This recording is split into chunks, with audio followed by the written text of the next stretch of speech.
Yo, welcome back to another episode of On the Spot Sports. I'm Jack, and I'm alongside my co-host for the day. He's back after a long hiatus of probably over a year. Tyler, yeah, we're psyched to be giving you another episode with both of us on the show. And today's gonna be a little bit different. We're just gonna be talking about going for your goals, going for your dreams. We're both living the dream right now, so we're gonna tell you about all what we've been doing throughout the last year, and like how you can achieve your goals and what we've learned from trying to achieve ours. But Tyler, how have you been? It's been a long time since we saw you. Dude, it has been such a long time. I'm really grateful to be here.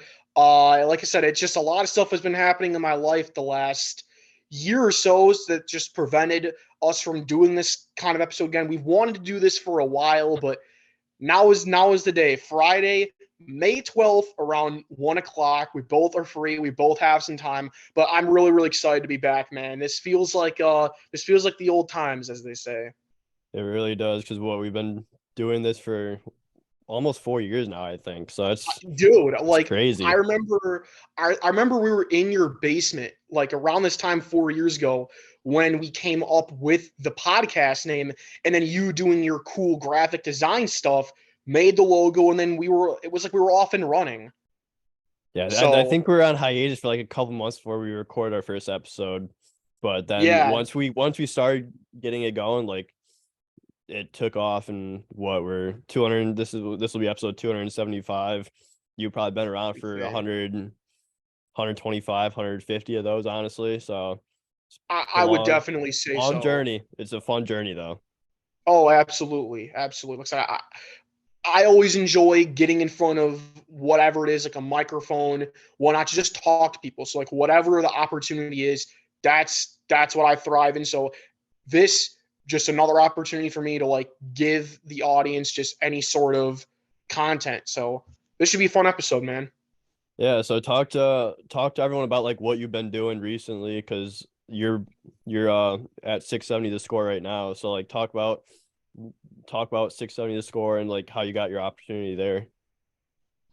Yeah, I don't know how much you've told the audience about it, depending on like what episodes you've done solo or not. But yeah, the past year or so, I think I told you guys this, but I graduated the main program at Illinois Media School, and a couple months went by, and I joined the sports emphasis program, which I was debating at first, but it was needless to say the best decision I probably could have ever done. And just a couple of months into that program, my teacher is actually the executive producer for the morning show at the Score, the one and only Dustin Rhodes. And he gave me opportunity of a lifetime, my foot in the door.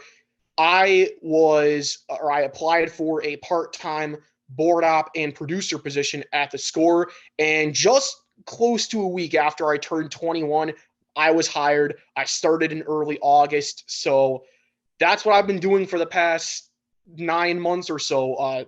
Part-time producer at 670 the score. It's pretty wild. Like some days I still like, wait, I'm here, and it's getting close to a year now. So it's just been crazy. Like my schedule's bounced around. I still do have my other job since I'm not full time yet. So two jobs and technically still some school. So my schedule's just been like crazy lately. I've got something going almost every single day. But yeah, 670 the score, man, could not have been a better foot in the door for me. So just super, super excited and appreciative to, you know, be a part of the team and be a part of the number one sports radio station in Chicago. Feels pretty damn good to say that.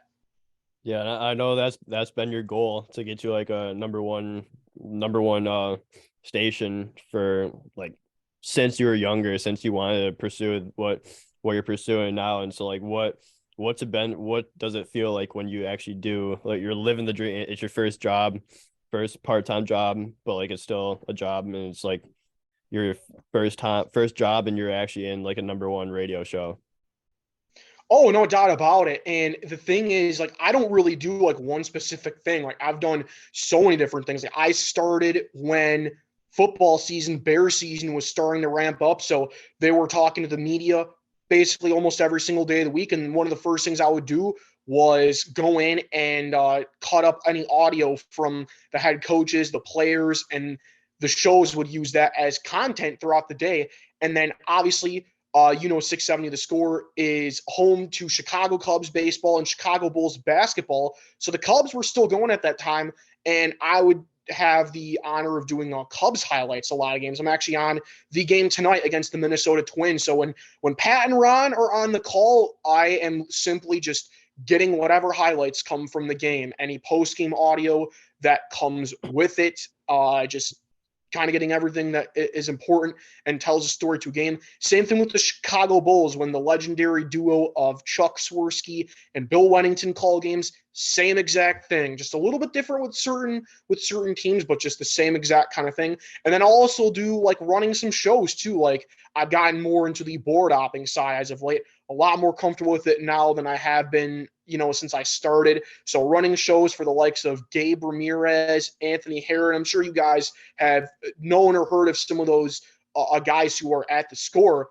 I've met and pretty much talked to all of the hosts for the morning show, the midday show, and afternoon show. So it's just such a cool experience. And I'm glad that I'm not really doing anything like one specific thing, if you know what I mean, just because I can get my hands dirty and kind of get a feel for like everything, right? Because you got to start from the ground up. You got to work your way up. It's a fantastic step, but I'm just here to learn, do whatever I can. And then, like I said, who knows, man? Who knows where this will lead me? But you are 100% right. Like getting an opportunity like that at like that kind of station, I would have never envisioned that would be my starting point. Yeah, that's crazy, and you're doing everything with them right now. Like it's not like you said, it's not just one thing. So you're getting the experience of Yes. every like scenario, every situation possible. So like, what was the hardest part to learn about like doing the board and operating the board there?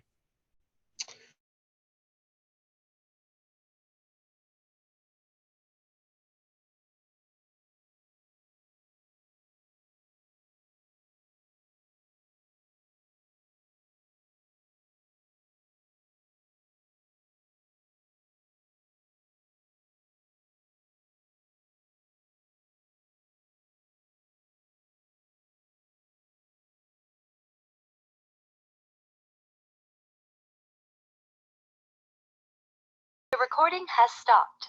This meeting is being recorded. Okay. Is it ending? Yeah. No, you want to repeat what you just said because I lost you there. No, sorry about that. So, yeah, just like this, the toughest part about it is just making sure all the sound goes out okay. Like making sure we have the right clip to come out of break, what the host wants, maybe some music, and just making sure all the sound goes out right. Because there's a lot of multitasking that goes on with running the board and making sure everything goes out right. A time or two, occasionally, I will jump on air and say, some stuff, but, not mainly my main job. But I'd say the toughest thing is just making sure, you're running that kind of schedule, making sure all the breaks are going out all right, and just making sure it's a smooth show. So I know I'm throwing out a lot out to you, but I think the toughest part about it is like when you start to do it, like once you do it a couple times, you'll know essentially like what you're doing, and it's just making sure, all right, this is good, this is good, this is good, and then we're running smoothly. Yeah, you're just trying to make the show run as smoothly as possible, and once you get all like the breaks down and everything in between, like the ads, all that, like everything's Yeah. smooth sailing from there, and you're able to do what you're capable of doing. Oh, no question. And like I said, we have fun doing it too. Like sometimes it gets a little stressful, but make no mistake about it. It's a pleasure to be able to do this kind of stuff. And like I said, we'll have fun along the way. There's some tough conversations that we may need to have with one of the teams or whatnot, but more times than not, it's a lot of what I love, just speculating, just kind of wondering about stuff. And like I said, it's just a blast. It really is a blast. Yeah, you gotta smile through all the struggles and the grind of everything because it like everything is a grind. But if you're having fun with it, you're gonna live life and live it to the fullest. Well, and that's the thing too that I've been stressing to people is like I really didn't know what I wanted to do like when I first got out of high school. Like I've always like loved doing this kind of stuff, like as you know, but I never really thought of like pursuing a career out of it. But there was a point when I finished high school, I'm like, you know what, or almost done with high school. I'm like, why not? Like I've always liked it. Why not try to go for it? And obviously, the first little bit of the journey was a little bit rough, but once I found my footing there at IMS and then getting to do the opportunities that I have been doing, it's really been an eye opener for me of like, if you really do put your mind to something, you really can accomplish. Obviously, too. We'll probably get to you here in a little bit, but like that's the same thing for me. Like I'm passionate about sports, broadcasting, media, all that kind of stuff. All you really have to do is just believe in what you do and believe you can get there. And the hard work and the dedication, it all comes with it. Because if you believe in what you're doing, everything that you do that is considered like hard work or trying to get where you want to be is a lot easier if you're focused and your mind is put to it. And that's just kind of what I am like was envisioning. Like, okay, I know what I'm doing. I believe in what I'm doing. And boom, I never would have suspected that starting at IMS 14 months later, I'd get a break like that going to the number one radio station as my first job. Like some people, that's where they want to be right away. Like getting there is my first opportunity. It's just like I said, the endless amount of possibilities that you could do if you just keep plugging away and keep believing in what you're doing. Yeah, it just goes to say like the dedication you put into it and like that you really took the effort to learn and then to go through school and everything for this and to learn like what to do to get to that next step. And it's all about getting breaks in the real world. Like if an opportunity like one opportunity may not come, but there might be an even better opportunity that comes the next time and you step right into that door. And then it becomes like a whole new world for you and a whole new opportunity that you can take, or you can be like, something didn't go my way last time. Like should I take this? But like if you take the opportunity, you have so many different learning experiences as a whole to just be able to be like to learn from and be like, wow, like just take every opportunity you can get. Oh yeah, and that's the other thing too. Like, I'm sure there would be something else that came up too, but like an opportunity like this, very, very hard to, in my opinion, like come about. And it's interesting you say that because if there maybe is something like that that could come along down the road, I'm pretty content with where I am right now. Like realistically, like I said, I got hired there just close to a week after I turned 21, and for me personally, I didn't think I'd get a job like this until I was like 25. So with where I'm at right now, 4 years ahead. And that's the thing. I'm not saying that I'm not gonna be like, okay, slow down here. Like I'm just like, okay, did not expect to happen this early in the process. But again, not gonna stop me from taking any opportunity that may come along the way. But as of right now, I'm very, like I said, very content and very happy with where I am. And, there's absolutely room to get better and keep doing what I'm doing. So that's just what I'm going to do, man. That's just what I'm going to do. Yeah. So let's bring it to like the beginning now. Like what got you into sports broadcasting? Like I know, but like everyone else probably doesn't know. So like what got you into sports broadcasting, media and all that? I mean, honestly, it's just as simple as, growing up in a sports loving family, particularly on my dad's side. He grew up around three brothers and his dad, my grandpa, just huge sports loving family. My dad and all of his brothers at one point played football growing up. Two of his brothers played through high school. He played tennis when he was very young throughout high school and even into college. So just a long-lasting history of just loving sports and playing sports in my family. And I played baseball and more particularly tennis when I was younger, kind of following in my dad's footsteps. But there was just always something about watching sports and analyzing sports that just really roped me in and got me like so just, I don't know what the word you can use for. It's just so like entertained or like just it really hooked me. And I really like just sitting back and watching and just analyzing everything. And so being one of those commentators, like being like a Jim Nantz or a Joe Buck or someone on that big stage that gets to call the game, or even like an analyst who gets to, shoot your stuff and kind of say what's on your mind may not always be right. Like, I'm not always right about half the stuff I say, but just the thrill of that, like being able to just decipher what happens, is what I really, really like. And I'm not saying I don't like playing sports. Like, obviously I do, but there's just something about like being exposed to that from such a young age that's always just really, really driven me to kind of be where I am now, and will hopefully continue to be.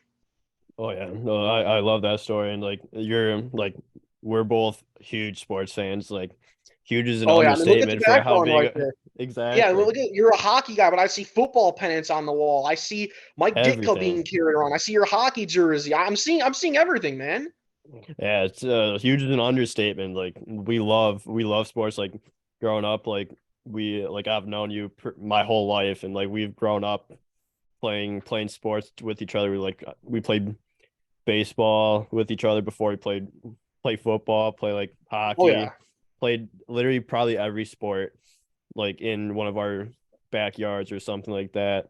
And it's just been and just watching live games, live sports games, whether it's on TV or live in person, like we've both done that plenty of times, and it's just awesome seeing like the broadcasting, like people like calling games, and like they're the energy behind, like especially on TV, like they're the energy behind if it's entertaining or not. Because if you have like a commentator that's not as into it, like you're obviously not going to be as well entertained as you are like with a guy that's very enthusiastic with everything, and like literally makes a great goal call, makes a home run call, like anything like that.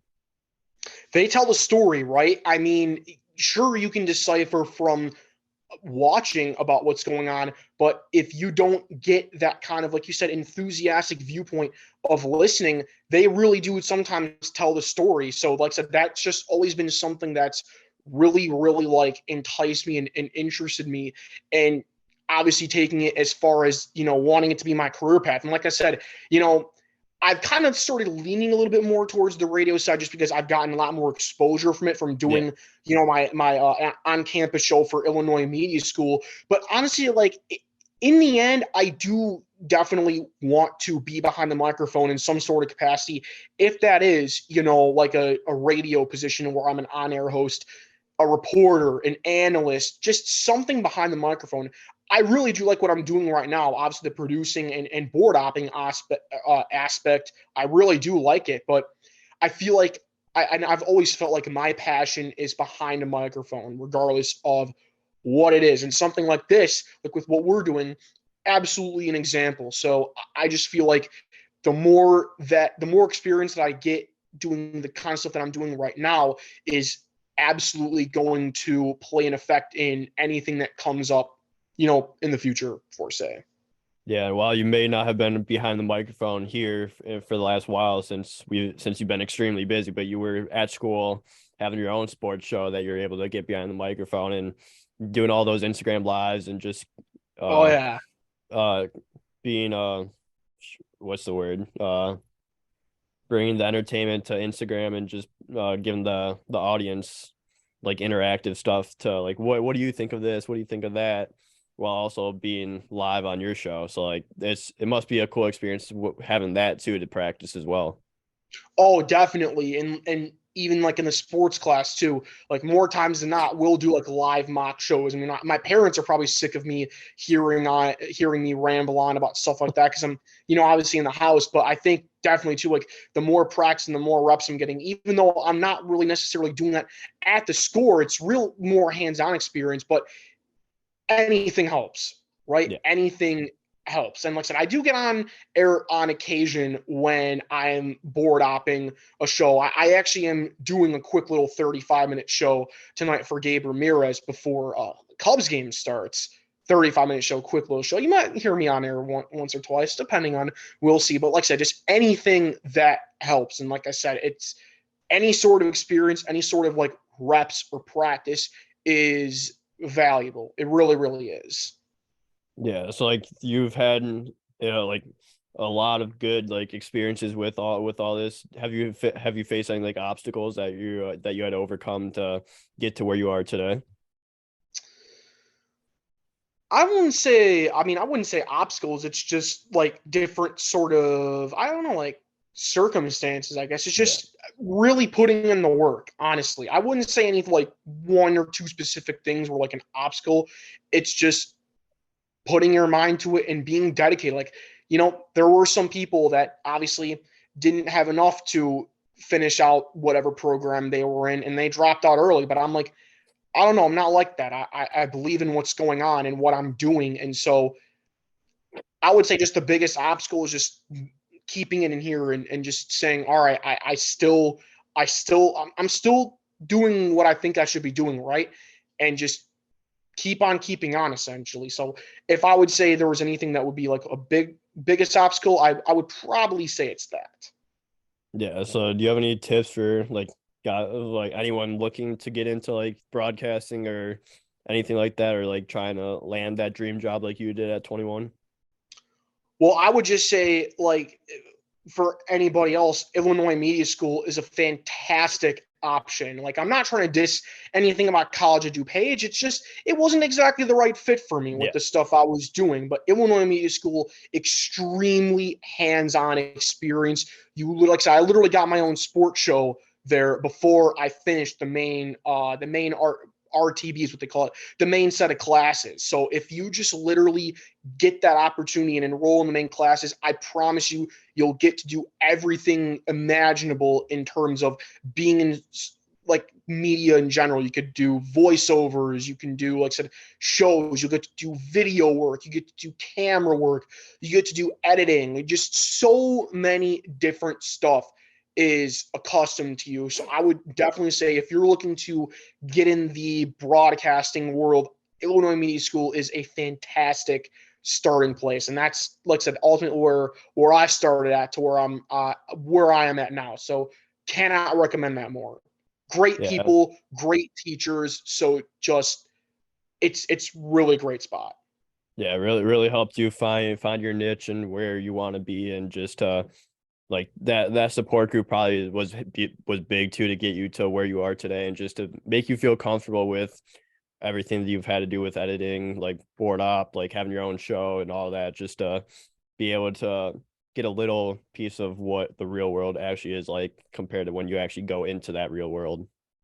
Yeah, no question. And obviously, the boards at IMS compared to the score, worlds different. Like the Yeah. one at the score, when I first saw, I'm like, holy cow, how am I ever going to be able to run this thing? But now it's like second nature to me. So it really is just, like I said, a matter of getting accustomed to it, getting used to everything, and just being able to be taught stuff. That's the other Yeah. big thing too.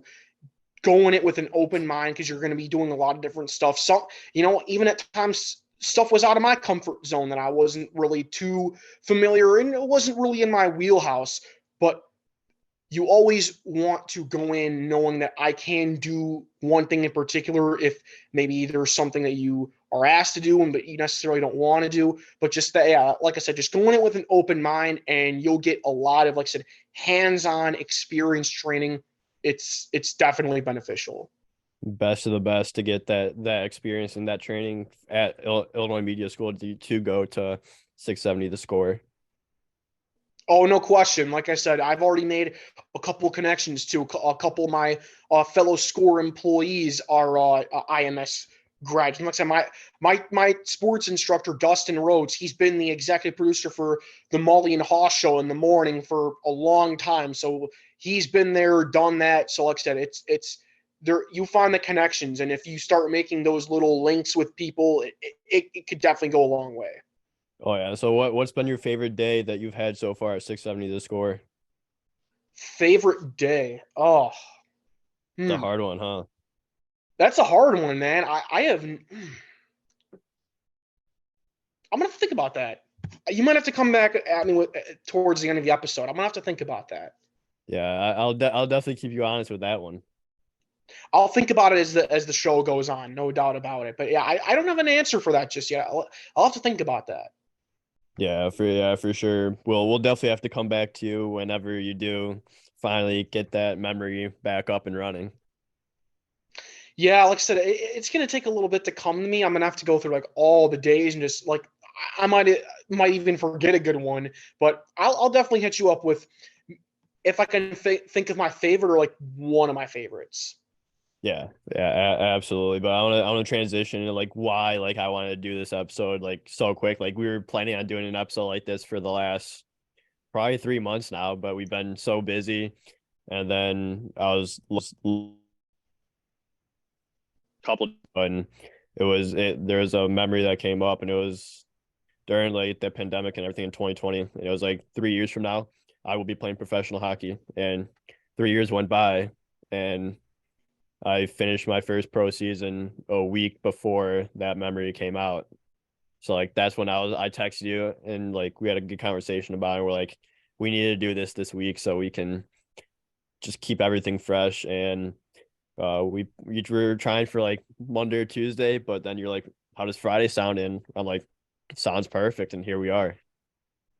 Yeah, and it's kind of funny. You got, like I said, you got the jersey in the background. Obviously, maybe not kind of planned, obviously, but yeah, crazy how that all came up already 3 years ago. Like I remember some of the episodes we were cranking out during the pandemic about 3 years ago, and it's just crazy how like it's already like gone by like that. But yeah, dude, you called your shot, and then here you are. This started as like a place to talk sports, then talk to athletes about going for their journey and their dream.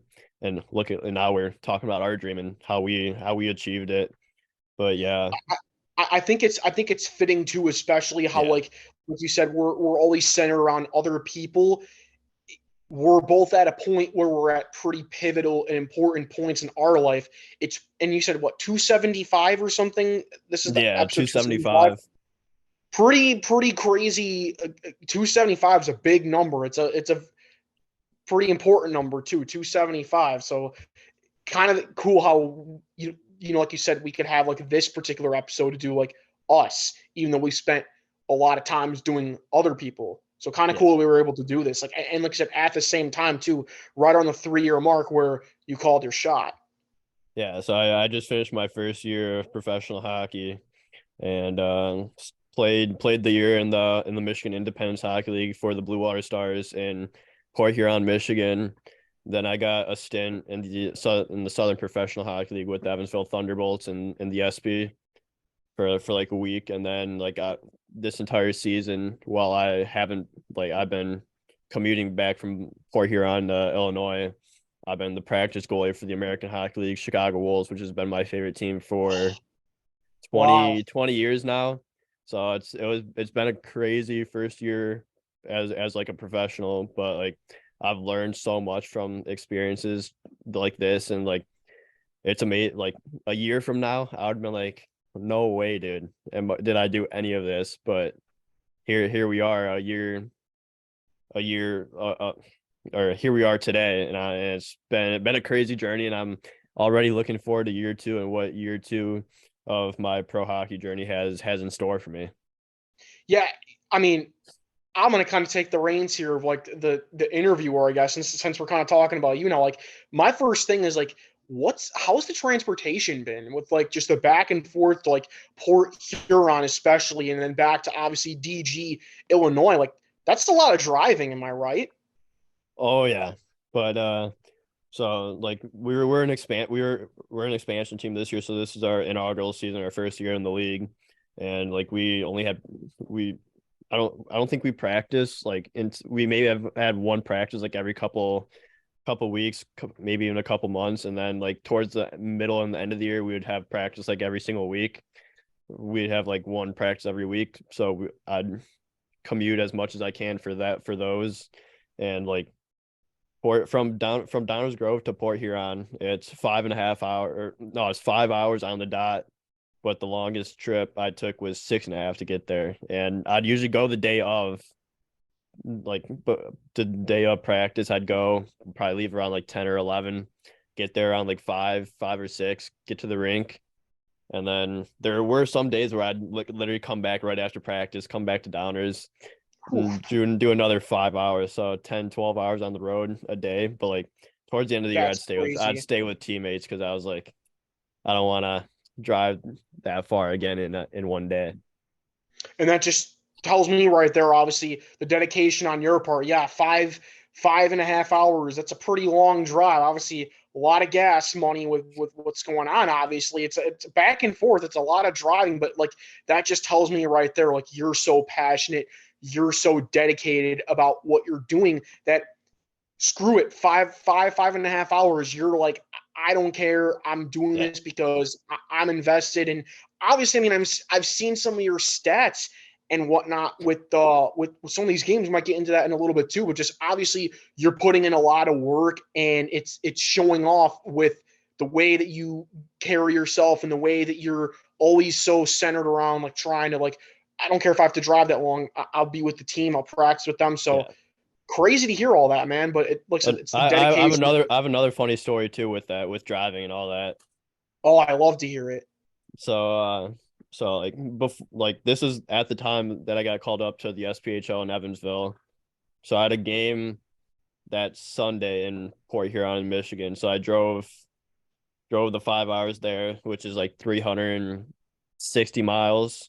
So going there and back from here to Port Huron, then Port Huron back. That's what, 700 something miles. And then a day, and then Monday comes around and I email or I text the coach in Evansville because I knew that their goalie got called up.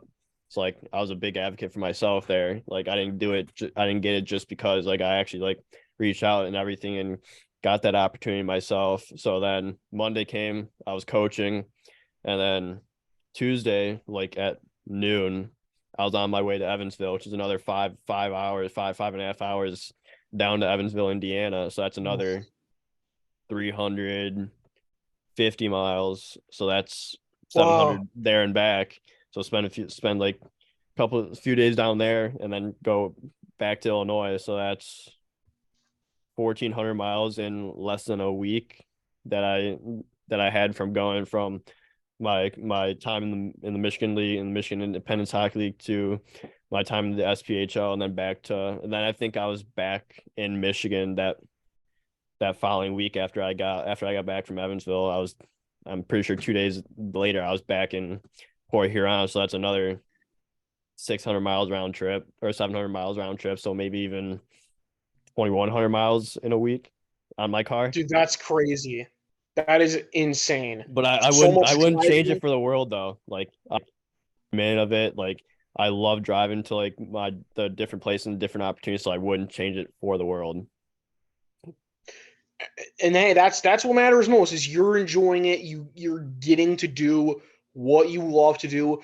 But I would say like what's been the most rewarding part? Like what would you say has been the thing that you've just enjoyed the most about being able to have this sort of opportunity with not just the Evansville team, but more specifically, obviously the Blue Water Stars in Port Huron, since you played a lot in there. What's been like the most rewarding thing for you to be able to be a part of those two teams? Honestly, the most rewarding part is just being around the team and being at like a professional level where it's literally dreamed of this since I was a kid.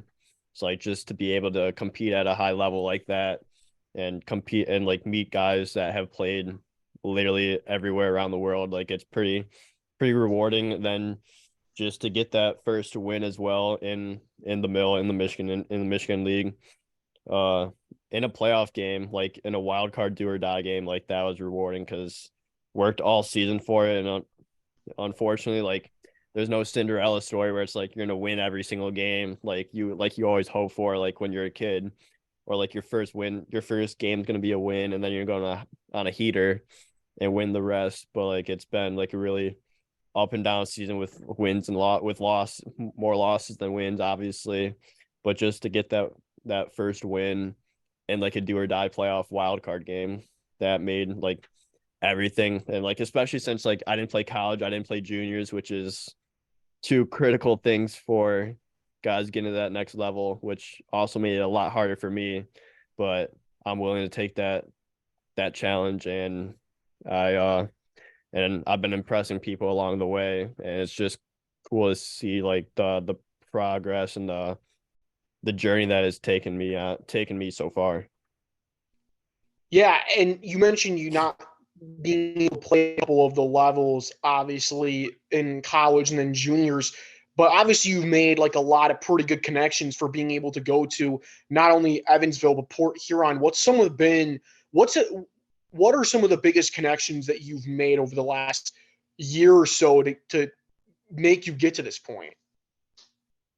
Honestly, just like the people in like the minor leagues, like the Fed, the SB, the Mill, like all like these lower level teams, like they've taught me so much about just how to get there, even though you may not have the path that everyone else does, and like the that everyone believes in you and all that. So it's just like having that, just learning from all those guys to like that you have to be the hardest worker in the room. You have to go to the rink every day wanting to get better. Like you can't take a day off here, a day off there.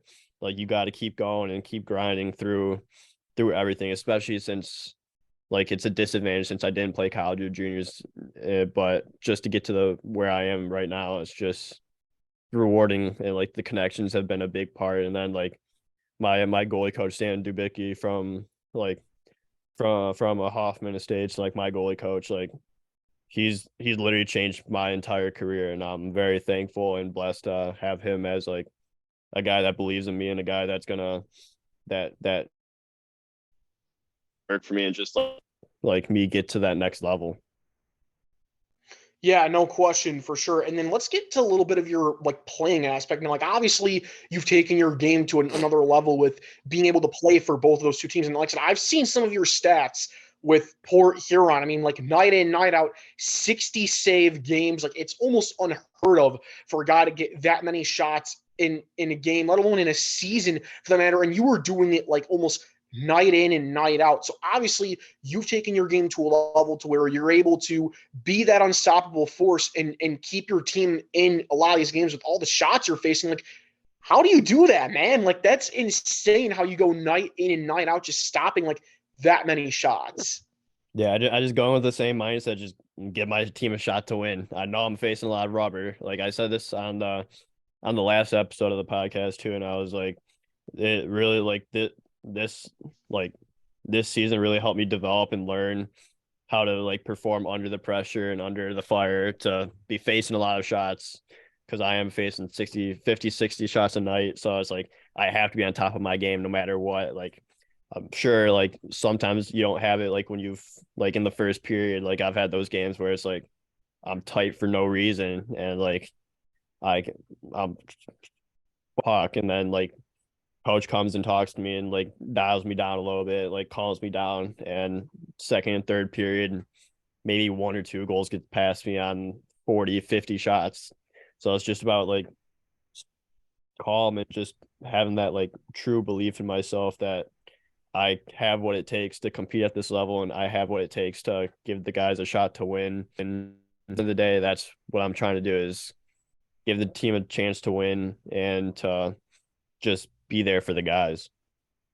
Yeah, and looking at obviously most of the goalie stats in the NHL, I mean, you're looking at obviously hovering right around like the upper echelon of like the upper 80s, even like the early and mid 90s, right? But seeing a lot of those shots, like some people could be misleading about, oh, like they score like 5 or 6 goals, which a lot of the games were, but like you're facing how many of those? So when you stack up all the shots that they make compared to the ones that you saved, it's right around that same percentage of what people are talking about. And like the early to mid 90s, like you're getting almost everything. You're just facing like a lot more than most people are accustomed to. So obviously that has to come into belief, right? Like even though Yeah. I'm facing a lot more shots than most goalies are accustomed to, like you obviously know you belong since your save percentage is right around and right in that margin of where those, obviously those coaches are looking at for guys Yeah. to, keep moving up and keep making teams, right?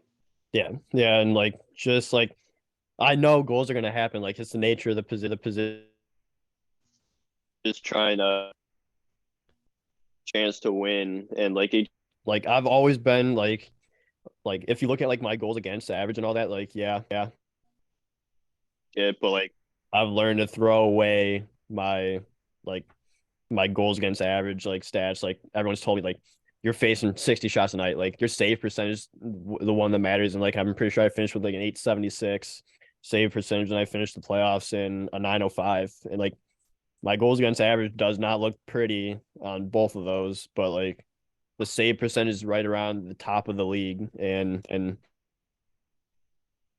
giving up probably many goals as some of there because like I'm facing 60 shots a night, and I'm just trying to do what give my team a chance to win.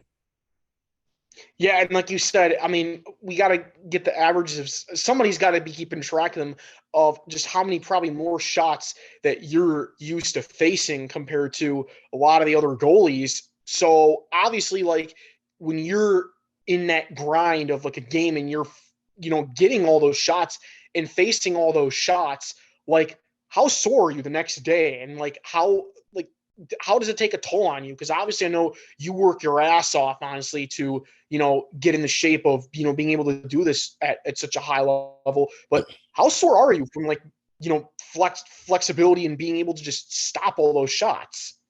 Throughout like how to take care of my body, and especially like all season, like my goalie coach emphasized on just taking care of your body, taking care of your body. It's like just like stretching, doing like hip mobility, like other mobility stuff. Be loose, like for a walk or a bike after a game, just stuff like that, and just to be able to be in, go and play if I have to the next night, like in playoffs. Like I played all three of our playoff games, but like I faced 60 in the game somewhere around 25-30, I would say. And then second game, where it's like we're on the first game of the semifinals, I faced 60. And then the second night I have to go back to back, I faced 65. Or I faced 65 the first night and then 60 the second night. And like it was like that game one was a 6:30 game, and then game two was like a 2:30 game. So like I had less than 24 hours, 100 shots combined throughout those two periods, or throughout those two games. That's insane, dude. And I know that you posted about this a lot. I was really happy to see you. That playoff game that you won, where you, again, had a crazy save percentage. I believe you said it was your first win too in that playoff game. What was that like? I mean, you probably had to be like just on cloud nine after that happened. Yeah, that was a pretty wild game. Like, because like obviously, we want to win, but like some like throughout the season happens, and like especially when you're facing 60 shots a night, like some things don't always go your way. So like, and then going into that wild card game, like it's or die. Like you either have to win to move on, or you're obviously out of the playoffs. So like I was like, I'm gonna do everything I can to get this win and help the boys out. And pretty sure like that was the face, like probably somewhere around 25 to 30 shots. So I only gave up 2 goals. And one of them was controversial, but I'm not gonna get into it because I don't want to get myself in trouble. But good first period, good second period, and then the third period came around and was lights out. And then like we had a bench brawl, bench clear with like 3 minutes left in the game. That and goalie wanted to come down and fight me. And I was gonna fight in a playoff game when it's 4-2. Like, why would I do that? Like, I don't want to put my backup goalie in a bad situation like that. And like, I literally faced 6-7 shots in the last minute of that game. So like, I never know what. Like, he can handle it 100%, but like, I didn't want to put him like going in cold like that in a 3 minute with a three like put it in a difficult situation. So I didn't want to do that. And like it's not worth fighting in a playoff game when we're up. So I waved him off probably for 5 minutes, being like, no, I don't want to go. 10 minutes later, everything got situated, and we got a 5 minute major for some reason. Like we're the last 5 minutes of the game around a 5 minute major penalty kill, 5-on-4, and then it was 6-on-4 for the last like 2 minutes. So like faced 6 shots in the last minute of the game. And when that final buzzer went off, it was like a sigh of relief, like monkey off the back. It was on to the next week for games 1 and 2 of the semis. Crazy. I mean, I hear some of the controversial stuff that you can't talk about. Man, all that just sounds like you're literally waking up from a dream and you're like, wow, I wish I could do that. No, you were living that. That's exactly what we were talking about earlier. Like everything that I talked about with the 6-7 the score, this is exactly what you, Jack Hudek, have envisioned for, man, how long? So like, just like, what was going through your mind when all that was happening? Like, was that truly like a I'm living the dream sort of moment for you? Yeah, I Like think all that coming was full circle? yeah, I think that it all came full circle just because I didn't want to end the season with no wins like that. Like I would be extremely disappointed with that, even though like the circumstances I was facing were completely against my odds. But just to get that win, it was like I am living the dream. And like even if I didn't get that win, I'm still living the dream. I'm still playing the game I love uh for a living right now for a career. So I just would still living the dream there. But just to get that win and like how good it felt, like there was literally a controversial goal, a bench clear, goalie trying to fight me, and then to get that win all on top of it, like it made it even like extremely better because like that bench clear took like 10 minutes to get situated. Like it went on, like the bench is cleared, and then like they're in the tunnel, like the locker rooms were in between, so like everyone literally went behind the tunnel, and like it was just a bunch of a chirp fest. So it was fun. It was fun to be a part of and fun to come away with that win. I mean, I bet, man. That just like I said, it just sounds like everything and more, just right up your alley. I know that obviously you said you wanted to wrap up the season with at least getting a win, and you did. I don't know if you could really talk about it a whole lot more, but what's next season got in store for you? Is it going to be same with the Blue Water Stars, maybe with Evansville? Do you know kind of what's on par for you coming up when next season rolls around? Yeah, so I have no idea what next year is going to entail yet. Like I'm going to the Federal Prospects Hockey League Showcase, the SPHL Showcase in August in Elmira, New York, like Oh beginning of wow. August. And like there's gonna be like 8 Fed teams there, like SP and like ECHL team representatives there. So hopefully, so like my goal is obviously I'm gonna go and perform there, and hopefully I get signed or I get picked up from a team there, and then like I'm getting to skate again next week because I've taken like a week or like 2 weeks off from the season just to recover the body and everything. And like I'm dialed for next season. I'm gonna get ready and push myself every single day. But yeah, like I know I could go back to Blue Water if like things like the worst case scenario, but obviously my goal is to be in the federal prospects hockey league or the Southern Professional Hockey League this year. And I don't know what team yet. I don't know, like that's still all a work in progress, but I'm hoping somewhere in the Fed or the SB. Yeah, have you had contact with any of the? If you can go in depth, have you? Are you a little familiar with any of the teams from either one of those leagues, or is it all kind of a new thing that you're looking at as like that next step after we saw you go in Evansville and Port Huron? Yeah, so I've talked to like quite a few teams like throughout like this season. I've talked to quite a few teams. Like I was supposed to go to the Fed in January for one of the teams, but that fell through, unfortunately. So like, but haven't really been in contact with any teams for this coming season because like everyone's still on that like break where everyone's just relaxing from hockey.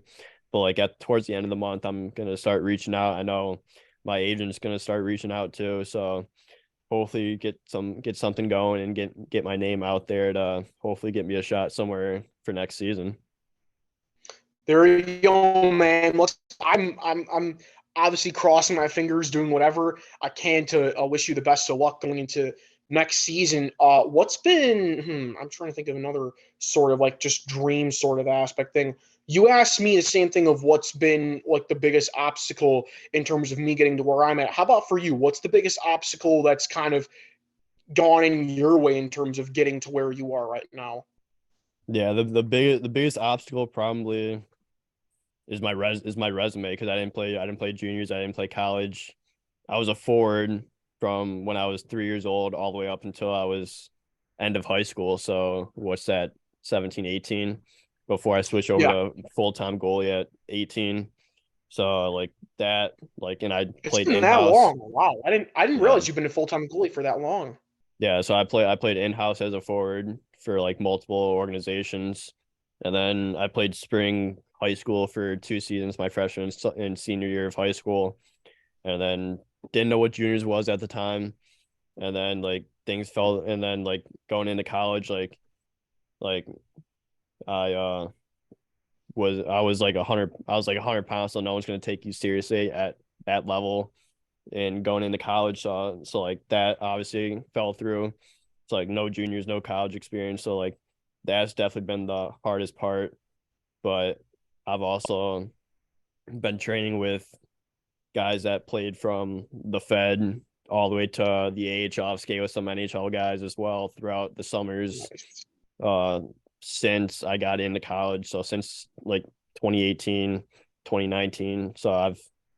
And then like just be able to compete against those guys and like actually like make saves and everything and make them fight for their goals and everything. Like that's when I started to really realize like I can do this, and like if I just keep working towards a goal every single year to get better and better at my craft, at better and better at being a goaltender, being as a person, like I think those things will add up and hopefully align myself with getting a stop at professional hockey at some point after college. And fortunately it did, and I'm super thankful for everything. But like it's just been like the drive and the dedication and the grind. And everyone says it's not about the destination, or it's not about the destination, it's about the journey.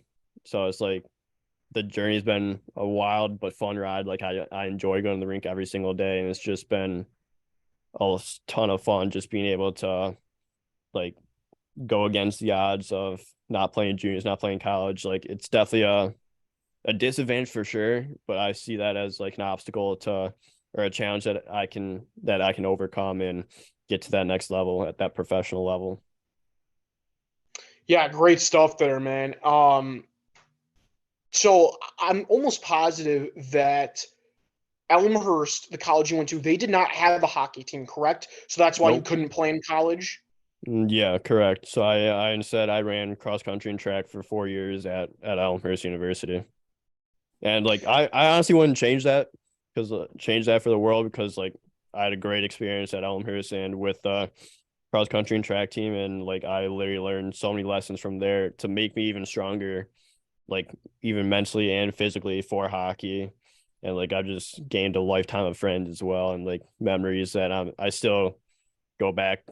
I try to go back as much as I can to see my friends at Elmhurst, because I seriously enjoy just being around them and just be able to hang out and enjoy my time with them, even though I'm not in college right now. If Elmhurst did have a hockey team, do you think how much do you think would have changed in terms of if you played for the team? How much do you think could have maybe changed in terms of like what your journey could have been if they, let's say, like I said, did have a hockey team? If you I do I know.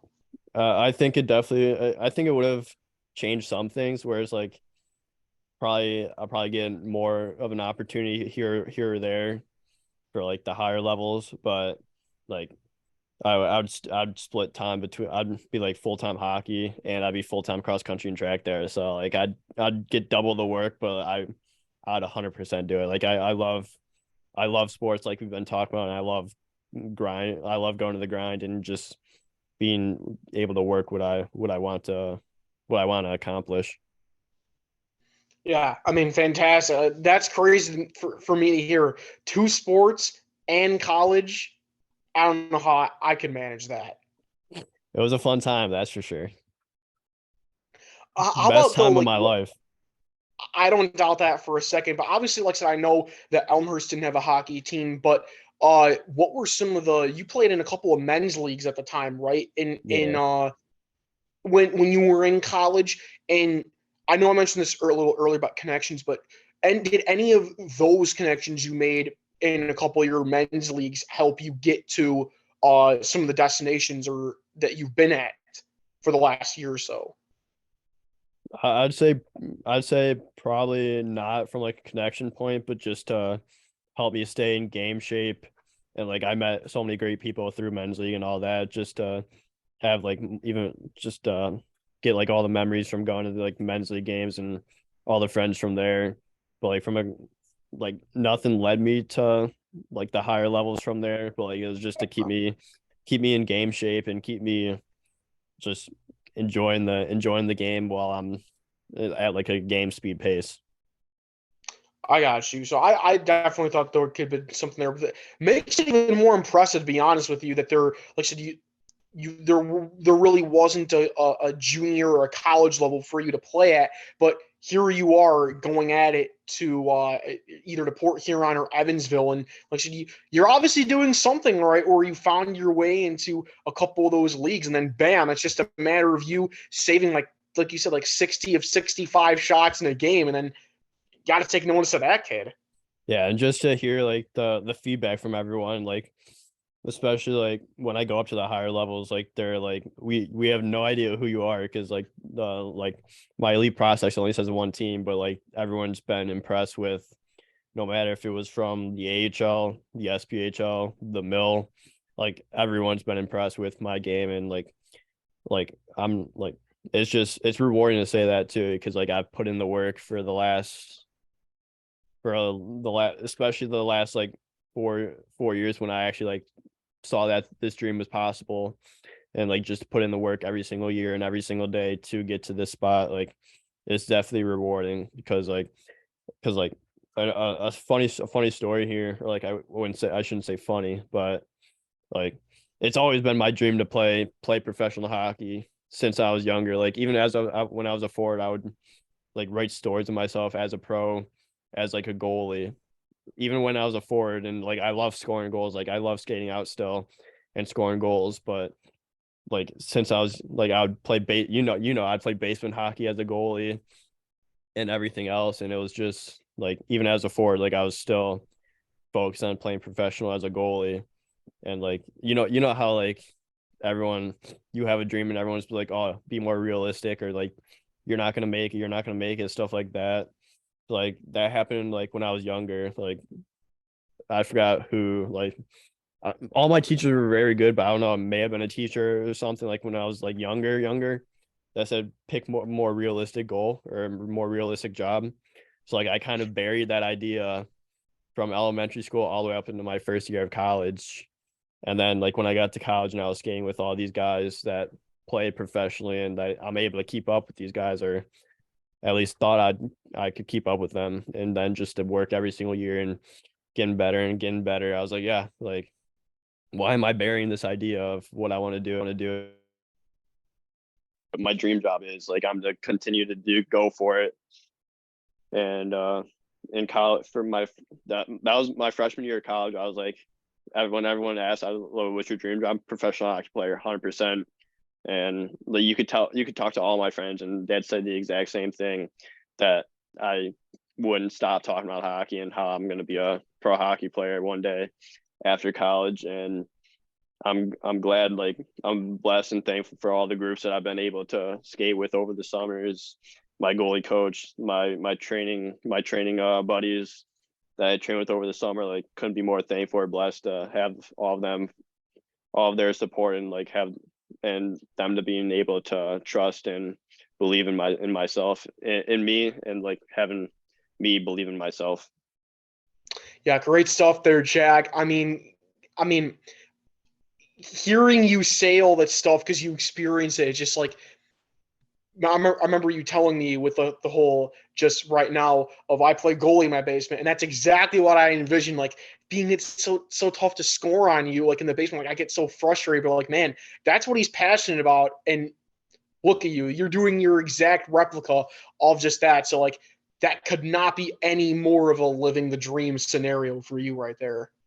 Oh yeah, absolutely. I've always loved strapping the pads on in the basement, or even just not strapping the pads on, just going like just how I am right now, and just being able to go in there to stop like a soft like fabric ball or whatever it was, and just like The I taped up I, I balls, love yeah I think. taped up ball like whatever it is like I just glad that like I still love scoring goals and all that, but like I'm glad like everything worked out where so far where it's been like I'm able to do this as a goalie, and I'm living the dream right now.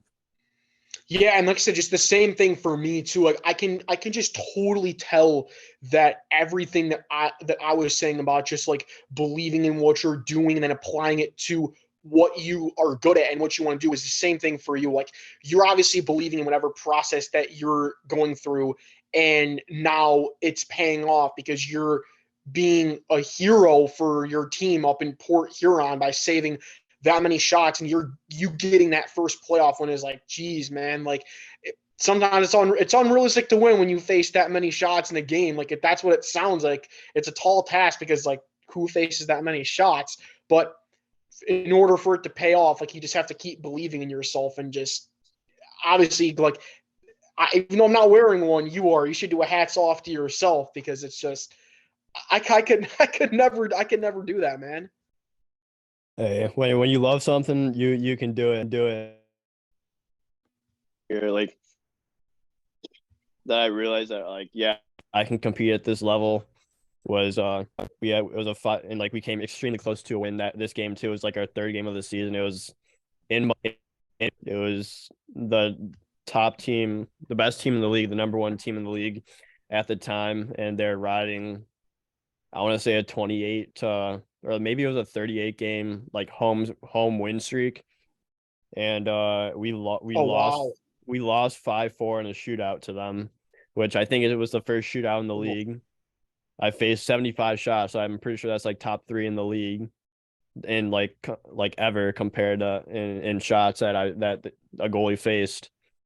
So I stopped 71 to 75 that night, and like it was against the best team in the league, and like we're a new team at that time, like very new, like 3 games in, and we're able to put up a fight. We're down we're pretty sure it was like a 3-0 game at the end of the first, 4-0 at the end of the second, and then the team put on a show, and we tie it up 4-4 in that third period, sent it to a shootout or sent it to overtime.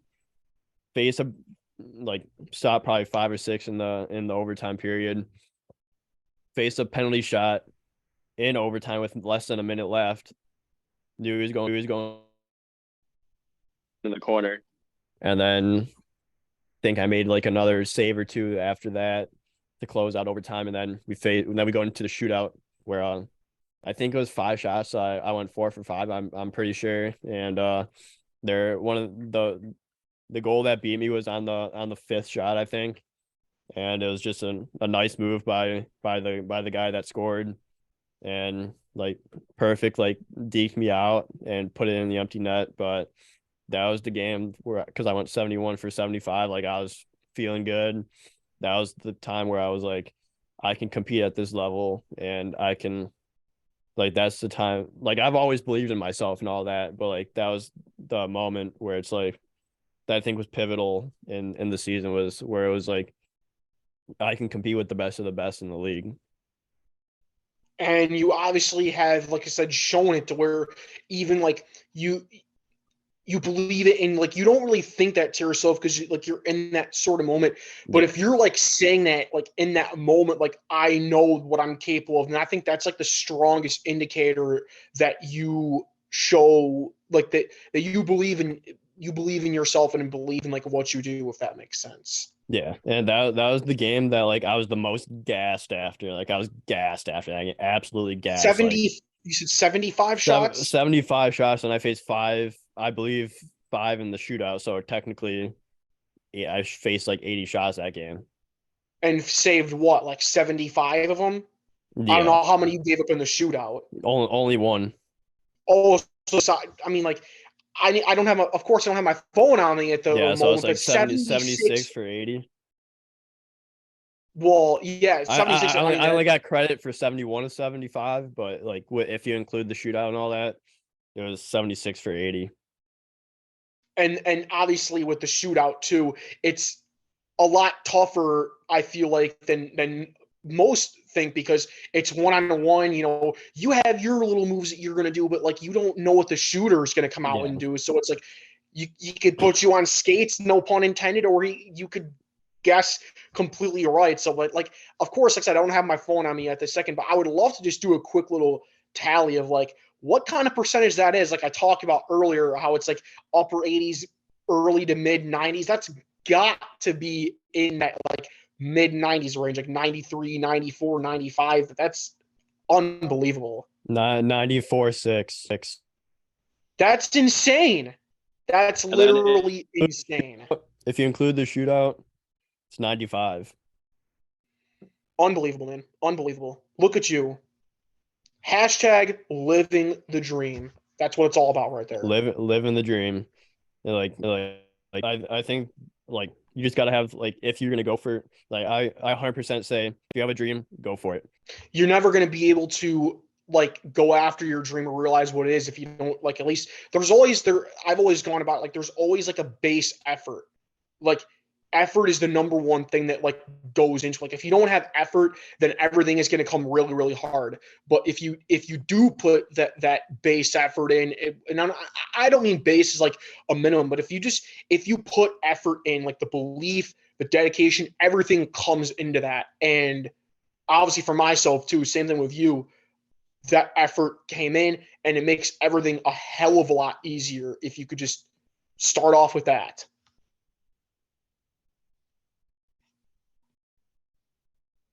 Up the ranks of that dream and that goal that you have. Like, it just makes everything you do more rewarding because you worked day in and day out. You worked your tail off for every single bit of that. And it's so rewarding too when you do, because like, obviously I feel like for you, like you feel like you're established, you feel like I belong with how I've been proven to do the kind of things in front of the coaches who are like, who is this guy? I've never heard of this guy before. But obviously they see some real talent in you that nobody really hasn't seen. And then same thing for me, like being polished up in more of the skills that I'm doing. I feel like I am sort of established now. I'm very confident Yeah. in what I do. I'm not saying I wasn't before, but obviously with a lot of practice and a lot of reps and opportunities, like the confidence is there, and I'm like, man, I feel like I should be working at the number one station in Chicago. And I'm not saying, like I said, I'm not saying I didn't feel like I deserved before, but I Yeah. felt like I wanted to get to that point where I felt a little established, felt that I was super super confident in everything that I was doing, and that's okay if you're not at first, but now it's at that point where it's just like, no, man, like I feel like I deserve to be here. Everything happens for a reason, and just can't go back from now. Yeah, and that's what I tell everyone. If you have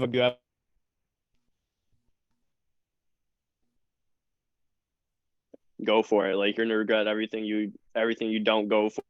So just to be able and just to have like that support system too, along with it, from like your parents, your friends, like your entire family, like it makes it a lot easier because every day isn't like every day isn't pretty, and like some days you're gonna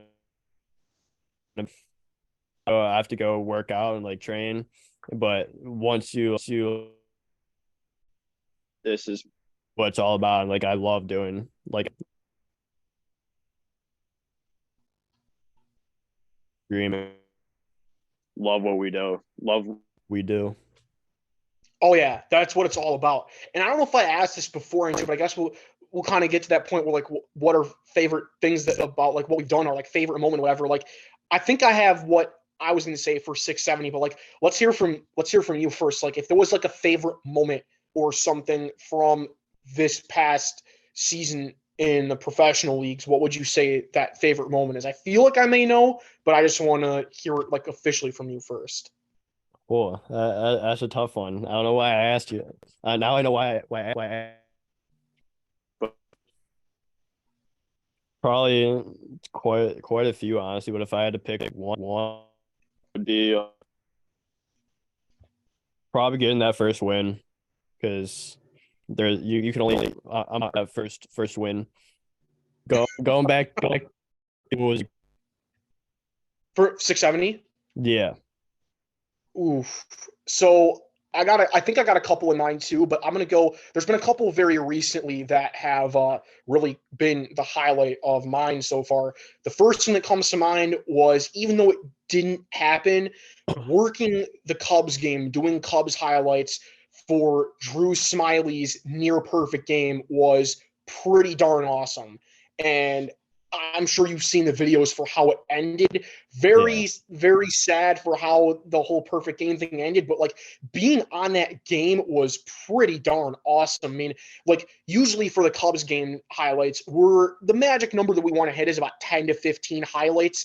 If you go a little bit over, nobody's going to say anything bad about it, but right in that number is like 10, 15. You're usually hitting the jackpot right there. But like in a game like that, like I was at like 30 highlights, and just seeing a pitcher do what he was doing in that game. And here I am just like getting all the audio, getting all the calls from Pat and Ron, and as enthusiastic as they are, very, very cool to being able to work. And I will say, a lot of post game audio that I had to cut up. I remember I was telling you earlier about some of the players going on for a couple minutes.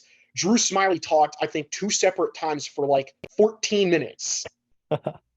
So Nice. it was, I think it was, let's see, him, David Ross, that we get him almost every game. I think it was Nick Madrigal, Trey Mancini, Jan Gomes, because they had the moment where they collided. But just, I think being able to, I'll say that's my favorite. Even though it didn't happen, being able to work that game when Drew Smiley was just dealing, almost had a perfect game. One of the best pitch games we've seen in the last, I mean, 10 years or so, Yeah. considering the last perfect game we saw was 2012 when there was three that year. I don't think we've seen a couple of instances where we've seen a pitcher go deep in a game. So physically, like working that game was so cool. And honestly, I don't even care about all the work that came with it. That's part of the gig sometimes. But being able to be on or help a broadcast of such a kind of historic moment like that in a long time, especially for the Cubs, was such a cool experience. Yeah, that's one because like you said, like you didn't see one until 2012, and then just to get and you to be working that same game, like it was must have been incredible just to watch and just you're like a kid again when you're just cranking out the highlights and like cutting the audio, just experiencing like that game again, and just to be able to be like, wow, what could have happened if he actually did get that perfect game. Yeah, and then there's obviously been a couple of no hitters throughout the years, like Yeah. Jake Arrieta in 2016. I think 2015 he threw one too. I think there was a combined no hitter they threw a year or two ago, and then I believe Alec Mills threw one in 2020. So there's been a lot of obviously good games, but honestly, like when I looked at that sort of game, like those pitchers obviously all pitch great, but like I feel like that might have been the best game that we've seen a Cubs pitcher throw since the notorious 20 strikeout game by Yeah. Kerry Wood. Everybody Yeah. knows that game.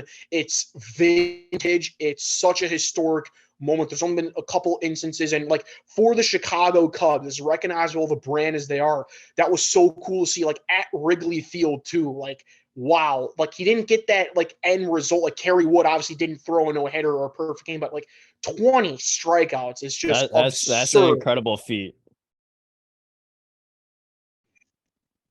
That's an incredible feat to just throw 20 strikeouts like that. That unheard of.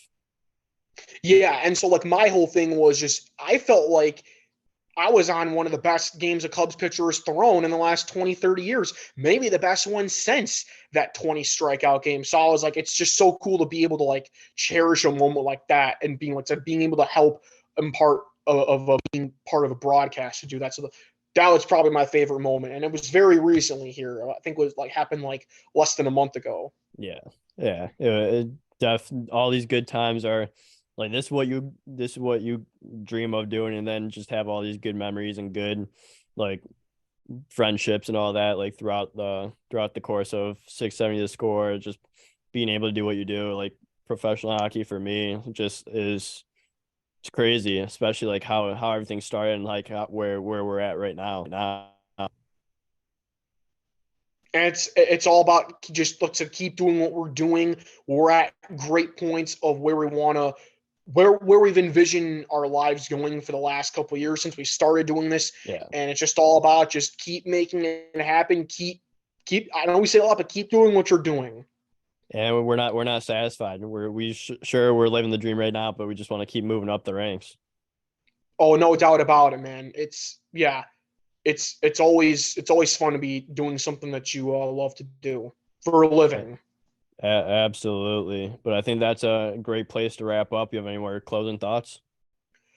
I'm just super glad to be able to do a show. Like I said, we've had just stuff tied up with the two of us for a while now. I've been trying to make this happen for a couple of months, but the fact that we can set aside a couple hours here on a Friday afternoon to do it, really, really awesome. Hearing a lot of like catch-up stories, and I know obviously we'll be seeing you a good amount over the next couple weeks or so, but it was really, really cool to like do this on the podcast, on the Spot Sports, to have everyone else's have everyone else's ears listen in on us too, so they can feel like they experienced a part of, what we've been doing for the last year or so. Yeah, it was great having you on again, and I'm sure this summer we're gonna try to plan days where we can actually get both of us on and just do what we usually do, talk sports. Like there's a bunch of sports news that's coming out soon. I would imagine like a bunch of sports stuff that has already happened that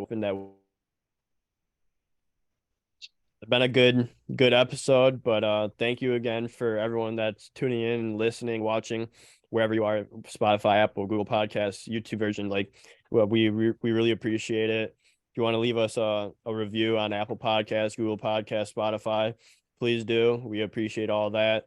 And if you want to follow us on Instagram, our Instagram is at On the Spot Sports with underscores between each word. So on underscore the underscore spot underscore sports. And then we also have Twitter, Todd, just the word On the Spot pod. So we're thankful for all of you to tune in and watch our episodes. So we'll catch you in the next episode. Thanks again, guys.